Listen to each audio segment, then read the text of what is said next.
welcome to Smash Writing. As we get closer and closer to Alien Romulus, we have to stop and make a trip back to 1986 to Aliens, directed by James Cameron himself. And it almost needs no introduction, does it? It really doesn't. Let's just dive in and chat, shall we? This movie opens up with Ripley being rescued from her drop ship, and she's waking up and learns that it's been 57 years since the Nostromo incident, and even worse, an alien's bursting out of her chest. And then she wakes up. It's a nightmare. But not that her real life is much better. It really has been 57 years. Her daughter has lived a life and passed away a few years prior, if she only knew. And Weyland-Yutani is holding her directly responsible for the loss of the Nostromo, and it's what it was hauling, because they don't believe her story. Mostly because the planet she's claiming that she witnessed the egg on has been a terraforming colony, and no one's ever reported any incident.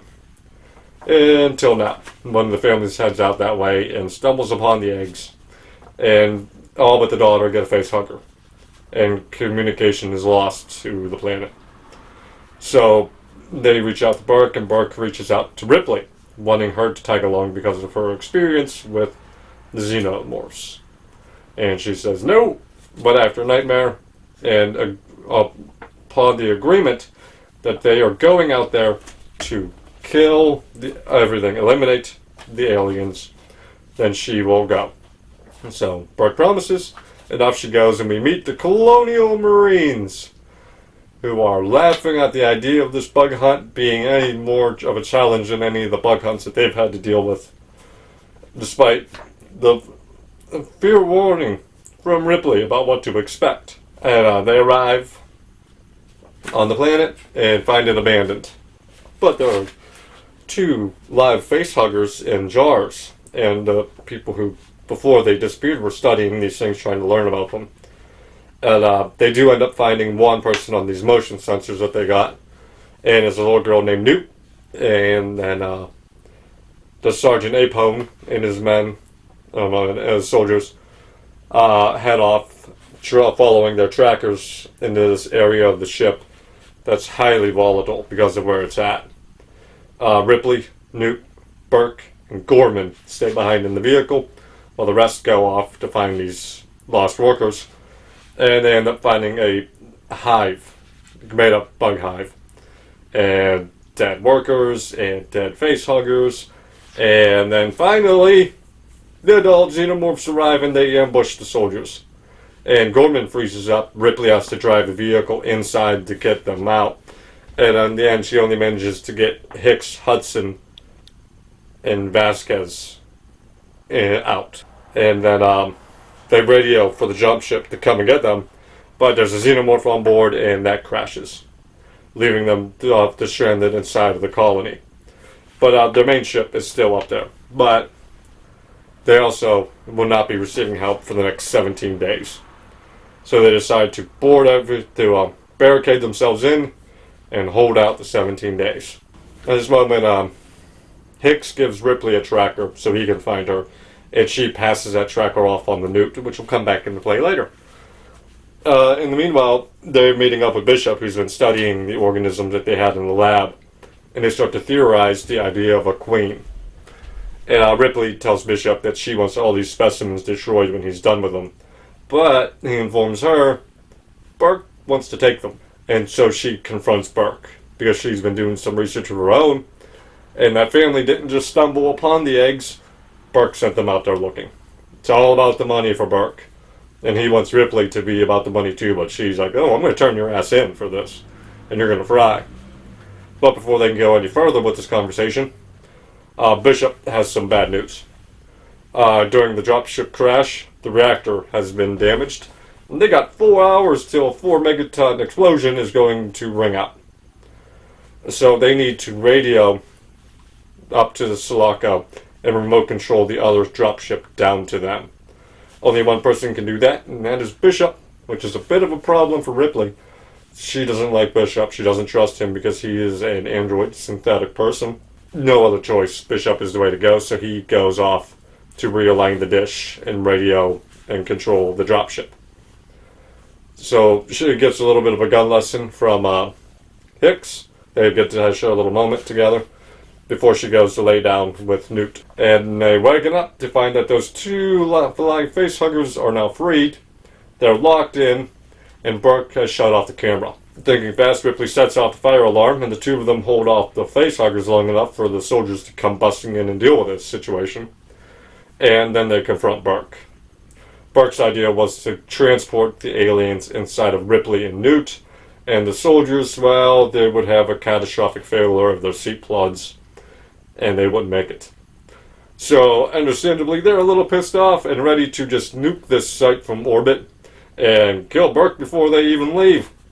Before they can do that, though, the xenomorphs are attacking. They found their way inside. And Burke locks the door on them, which leads to the death of Hudson.